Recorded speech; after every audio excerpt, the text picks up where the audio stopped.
कृष्णा, राधे राधे।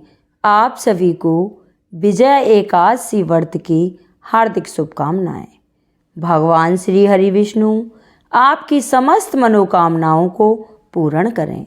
आज आपने सुनेंगे विजय एकादशी व्रत की संपूर्ण व्रत कथा। तो आप सभी इस कथा को श्रद्धा भाव से पूरा सुनना और शुरू करने से पहले कमेंट बॉक्स में विष्णु भगवान की जय हो अवश्य लिखना और साथ ही मीना भारद्वाज भक्ति सागर चैनल को सब्सक्राइब जरूर कर लेना। आप सभी के मंगल जीवन की कामना करते हुए शुरू करते हैं विजय एकादशी व्रत कथा। बोलो विष्णु भगवान के अनंत स्वरूपों की जय हो। धर्मराज युधिष्ठिर बोले, हे जनार्दन, फागुन माह के कृष्ण पक्ष की एकादशी का क्या नाम है तथा उसकी विधि क्या है, सो सब कहिए। तब श्री कृष्ण भगवान बोले, हे राजन, हे राजेश्वर, फागुन माह के कृष्ण पक्ष की एकादशी का नाम विजया है। इसके व्रत के प्रभाव से मनुष्य को विजय मिलती है। इस विजय एकादशी के महात्म्य के श्रवण व पाठन से समस्त पाप नष्ट हो जाते हैं। एक समय देव ऋषि नारद ने जगत पिता ब्रह्मा जी से पूछा कि हे ब्रह्मा जी, आप मुझे फागुन माह के कृष्ण पक्ष की विजय नामक एकादशी का व्रत विधान बतलाइए। तब ब्रह्मा जी बोले, हे नारद, विजय एकादशी का व्रत करने से पहले किए गए पाप तथा वर्तमान में किए हुए पापों को नष्ट करने वाली है। यह समस्त मनुष्यों को विजय प्रदान कराता है। त्रेता युग में श्री रामचंद्र जी को जब 14 वर्ष के लिए वनवास हो गया था, तब वह श्री लक्ष्मण जी के साथ तथा जानकी जी सहित पंचवटी में निवास करने लगे थे। इस जगह से रावण ने श्री सीता जी का हरण किया। इस दुखद समाचार से श्री राम जी भी अत्यंत व्याकुल हो गए और श्री सीता जी की खोज में चल दिए। घूमते घूमते मरणासन जटायु के पास पहुँचे। कुछ आगे चलकर उनकी सुग्रीव के साथ मित्रता हो गई और उन्होंने बाली का वध किया। तब श्री हनुमान जी ने लंका में जाकर सीता जी का पता लगाया। वहाँ से लौटकर हनुमान जी ने श्री रामचंद्र जी के पास आए और उन्होंने सब समाचार रामचंद्र जी से कहा। श्री रामचंद्र जी ने सुग्रीव को संपत्ति देकर वानरों भालुओं की सेना सहित लंका को प्रस्थान किया। श्री रामचंद्र जी जब समुद्र के किनारे पहुंच गए, तब उन्होंने महान और अगाध मगरमच्छ से युक्त समुद्र को देखकर श्री लक्ष्मण जी से कहा, हे लक्ष्मण, इस समुद्र को हम किस प्रकार पार कर सकेंगे। तब श्री लक्ष्मण जी बोले कि हे भाई, श्री राम यहाँ से करीब आधा योजन की दूरी पर कुमारी द्वीप पर बकदालव्य नाम के मुनि रहते हैं। आप उनके पास जाकर इसका उपाय पूछिए। लक्ष्मण जी के वचनों को सुनकर श्री रामचंद्र जी बकलादव्य ऋषि के पास गए और उनको प्रणाम करके बैठ गए। मुनि ने उनसे पूछा, श्री राम जी, आप यहाँ से पधारे हैं। श्री राम जी बोले कि हे महर्षि, मैं अपनी सेना सहित आया हूँ और राक्षसों को जीतने लंका जा रहा हूँ। आप कृपा कर समुद्र पार करने का कोई उपाय बतलाइए। बकदालव्य ऋषि बोले, हे श्री राम जी, मैं आपको एक उत्तम व्रत बताता हूँ। फागुन माह के कृष्ण पक्ष की विजय एकादशी का व्रत करने से तुम समुद्र से अवश्य पार हो जाओगे और तुम्हारी विजय होगी। हे श्री राम जी, इस व्रत की विधि यह है कि दशमी के दिन स्वर्ण, चांदी, तांबा या मिट्टी किसी का एक घड़ा बनावें। उस घड़े को जल से भरकर तथा उस पर पंचलव्य रखकर वेदिका पर स्थापित कर घड़े के नीचे सतनजा 7 अनाज मिले हुए और ऊपर जौ रखें। उस पर श्री नारायण भगवान की स्वर्ण की प्रतिमा स्थापित करें। एकादशी के दिन स्नान आदि नित्य कर्मों से निवृत्त होकर धूप, दीप, नैवेद्य, नारियल आदि से भगवान की पूजा करें। उस दिन भक्ति पूर्वक घड़े के सामने व्यक्तित्व करें और रात्रि को भी उसी तरह बैठकर जागरण करें। द्वादशी के दिन नदी या तालाब के किनारे स्नान आदि से निवृत्त होकर उस घड़े को ब्राह्मण को दे दें। हे राम जी, यदि तुम इस व्रत को सेनापतियों के साथ करोगे तो अवश्य विजय होगी। तब श्री रामचंद्र जी ने विधि पूर्वक विजय एकादशी का व्रत किया और इसके प्रभाव से दैत्यों के ऊपर विजय पाई। अतः ये हे राजन, जो मनुष्य इस व्रत को विधि पूर्वक करेगा उनकी दोनों लोकों में विजय होगी। तब श्री ब्रह्मा जी ने नारद जी से कहा था कि हे पुत्र, जो इस व्रत का महात्म्य सुनता है उसको वाजपेय यज्ञ के फल की प्राप्ति होती है। तब विष्णु भगवान का किसी भी रूप में पूजन मानव मात्र की समस्त मनोकामनाएं पूर्ण करता है। भगवान राम हालांकि स्वयं विष्णु के अवतार थे, अपितु अपनी लीलाओं के चलते प्राणियों को सद्मार्ग दिखाने के लिए उन्होंने विष्णु भगवान के निमित्त इस व्रत को किया।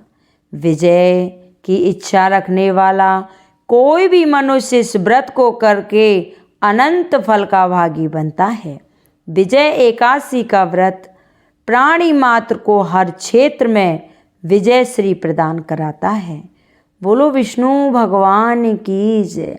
बोलो एकादशी महारानी की जय। हे एकादशी माता, जैसे आपने श्री राजा रामचंद्र जी की विजय कराई, वैसे ही जो मेरी कथा सुने हुंकारा भरे उनकी सभी मनोकामना पूर्ण करना। बोलो एकादशी महारानी की जय। अब सुनेंगे राजा अम्बरीश की कथा, जो कि हर एकादशी के व्रत में अवश्य सुननी चाहिए। बोलिए विष्णु भगवान की जय। राजा अम्बरीश पांडवों के वंश के राजा थे। वह बहुत ही धर्मात्मा परम ज्ञानी थे। सदैव ही श्री कृष्ण की आराधना में व्यस्त रहते थे। भगवान में दृढ़ विश्वास रखते थे। सदा भगवान के भजन कीर्तन और ध्यान में ही लगे रहते थे। संसार की समस्त संपत्तियों को मिट्टी के समान समझते थे। उन्होंने अपने आप को श्री कृष्ण जी के चरणों में अर्पित कर दिया था। वे अपने हृदय में अनंत प्रेम का दान करवाने वाले श्री हरि के ध्यान में निरंतर मगन रहते थे। जो वैस पाप भी कभी नहीं रोका जा सकता था, वह भी राजा अम्बरीश को स्पर्श न कर सका। श्री हरि की भक्ति करते करते उसने धीरे धीरे राज्य की समस्त वस्तुओं और संबंधों का परित्याग कर दिया। उनकी पत्नी भी धर्मशील, संसार से विरल भक्ति परायण थी। राजा रानी दोनों ने 1 वर्ष तक एकादशी व्रत किया। व्रत की समाप्ति पर श्री कृष्ण जी की आराधना करके भक्ति भाव से पूजन किया और ब्राह्मणों को दान दक्षिणा दी और सब अतिथियों को विदा किया। फिर राजा रानी के व्रत का पारायण करने की तैयारी की। उस समय श्राप और वरदान देने में समर्थ दुर्वासा ऋषि अतिथि के रूप में उनके यहाँ पधारे। राजा अम्बरीश जी ने खड़े होकर आदर सत्कार किया और भोजन के लिए प्रार्थना की। तब दुर्वासा ऋषि जी ने राजा अम्बरीश की प्रार्थना स्वीकार कर ली और आत्माध्या ज्ञान और स्नान आदि के लिए नदी तट पर चले गए। अब तो इधर क्या होता है कि द्वादशी केवल घड़ी भर शेष रह गई थी। राजा अम्बरीश जी धर्म संकट में पड़ गए। उन्होंने ब्राह्मणों के साथ परामर्श किया कि दुर्वासा ऋषि को विलम्ब हो रहा है, परंतु अतिथि को भोजन कराए बिना स्वयं कर लेना और द्वादशी रहते पारायण न करना दोनों दोष हैं। ब्राह्मणों ने परामर्श दिया कि दुर्वासा ऋषि को आने में विलम्ब हो रहा है तो राजा अम्बरीश जी जल पारायण कर सकते हैं। उन्होंने जल पी लिया और दुर्वासा ऋषि जी की आने की बाट देखने लगे। जब दुर्वासा ऋषि आवश्यक कार्यों से निवृत्त होकर लौटे तो उन्हें यह ज्ञात हो गया कि राजा ने पारायण कर लिया है। दुर्वासा ऋषि बहुत ही तपस्वी थे, परंतु बहुत ही क्रोधी थे, भूखे थे। यह जानकर कि राजा ने पारायण कर लिया, क्रोध से थरथर कांपने लगे। दुर्वासा ऋषि जी ने कहा कि हे राजा, तू कितना अज्ञानी है। इसने मेरा घोर अपमान किया है, मुझे भोजन खिलाए बिना खा लिया है।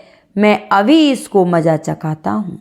यह कहते कहते वह क्रोध से जल उठे और अपनी एक जटा उखाड़ी और अम्बरीश जी को मारने के लिए एक कृत्या नामक राक्षसी को उत्पन्न किया।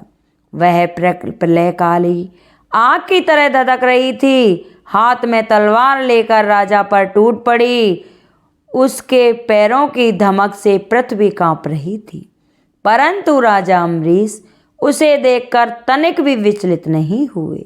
वे एक पग भी नहीं हटे, ज्यों के त्यों खड़े रहे।